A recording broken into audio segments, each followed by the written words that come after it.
Welcome to the Fatigue Management Toolbox talk. Click the Next button in the bottom right of the screen to begin. Section 1. What is fatigue? Fatigue is more than just feeling tired. It is a physical or mental exhaustion that can be triggered by a number of work and lifestyle factors. Fatigue is a well-known contributing cause of incidents and injury. Lack of quality sleep is the main cause of fatigue. There are many factors that can contribute to fatigue. Some are work-related and some are non-work-related. Roll over each image to show examples. Fatigue worsens your hand-eye coordination and makes it harder for you to communicate. Your brain does not process information or solve problems as well as it should. You also tend to take more risks. This means that your chance of making errors goes up. In turn, this can be a danger to the health and safety of you and those around you. To make things worse, as you become more fatigued, you are less aware that your performance is reduced. Human awareness states can range from highly alert to dangerously fatigued. Get to know the signs of fatigue, which include bloodshot or red eyes, nausea or lightheadedness, vertigo, dizziness, weakness in limbs, difficulty focusing, being clumsy, slurred speech, forgetting what you were going to say, staring, yawning, and nodding off. Your circadian rhythm is your body clock. It is the body's normal response to light and dark. Your brain releases the chemical melatonin to make you tired. Production of melatonin typically begins around 8 to 9 p.m. and stops around 7 to 8 a.m. in the morning. Our deepest point of sleepiness occurs around 2 to 3 a.m.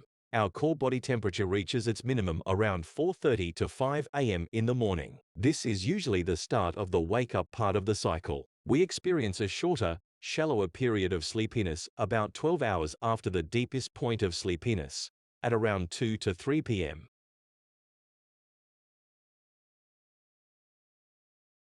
Disruption to our circadian rhythm can be caused by shift work, on-call rosters, jet lag from overseas travel, disrupted sleep patterns, alcohol and drug abuse, and insomnia. It is possible to reset your circadian rhythm, but this can take a few days. 17 hours awake is equivalent to a blood alcohol concentration of 0.05%. 20 hours awake is equivalent to a BAC of 0.1%. Falling asleep without warning can have serious consequences for vehicle drivers, plant and equipment operators, people traveling. Section 2. Managing fatigue at home. Manage your fatigue at home by making small and simple changes to how you do things. For example, avoid large meals 1 to 2 hours before going to bed. Limit alcohol consumption. Avoid alcohol from 2 hours before you go to bed. Avoid caffeine 3 to 4 hours before sleeping. Exercise 3 to 4 times a week. Talk to your doctor if you think you may have a sleeping disorder, such as excessive snoring or sleep apnea.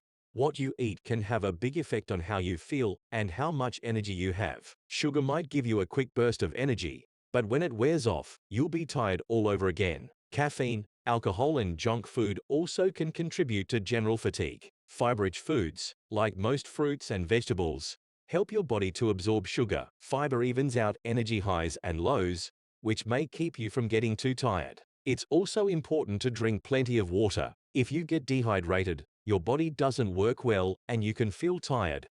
Click the button for more information. Some medical conditions can trigger fatigue, or fatigue can be a sign of an underlying illness such as a thyroid disorder, heart disease, kidney disease, or diabetes. Illness can also increase fatigue due to lack of sleep, imbalance of body chemicals, or drowsiness from medication. If a prescribed medication makes you drowsy, talk to a medical practitioner before you stop taking it. If you are at work, notify your supervisor immediately if you are feeling unwell or taking medication that could affect your work. Other methods to manage your fatigue at home include planning ideal times for sleeping and waking and sticking to them, installing heavy curtains to cut the light in your bedroom, turning off your mobile phone before going to sleep, planning your social activities so there is no interference with work, learning relaxation techniques. Section 3. Managing fatigue at work.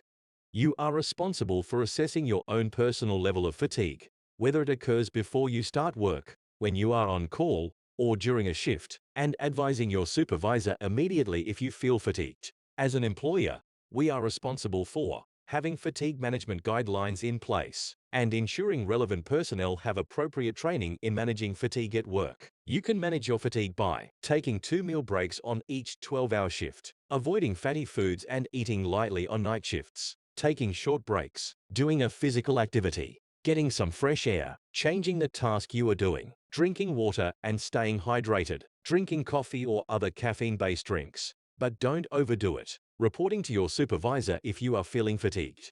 All workers must have a suitable break between shifts to reduce fatigue before starting their next shift. Breaks between consecutive night shifts should enable a minimum of 2 nights' sleep for adequate recovery. Some tasks are more fatiguing than others. Physically demanding tasks and boring, repetitive, mundane tasks increase feelings of fatigue. Where possible, alternate fatiguing tasks with more active ones, or do them early in your shift when you are most awake. Ergonomics means fitting the workspace to suit the person and the task. Good ergonomic design includes equipment designed to Australian standards, adequate lighting, ventilation and equipment for the task, sufficient room to do the task in a comfortable position, workstations designed to promote good posture.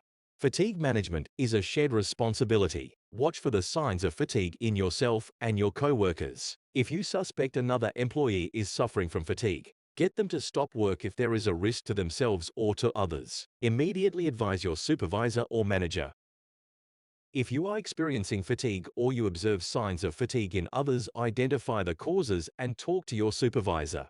An employee assistance program may be available to help workers with personal issues that affect their work, including fatigue management. The program provides confidential access to counselors via email, telephone, or face-to-face. If you seek assistance, you will not be disadvantaged. All employment rights are safeguarded. This is a confidential service.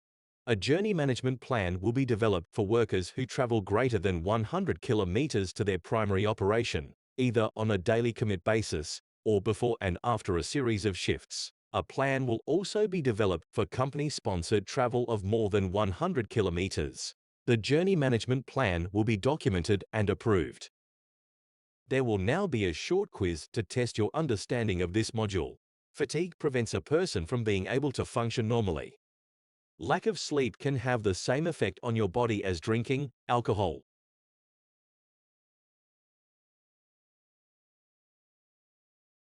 Your circadian rhythm.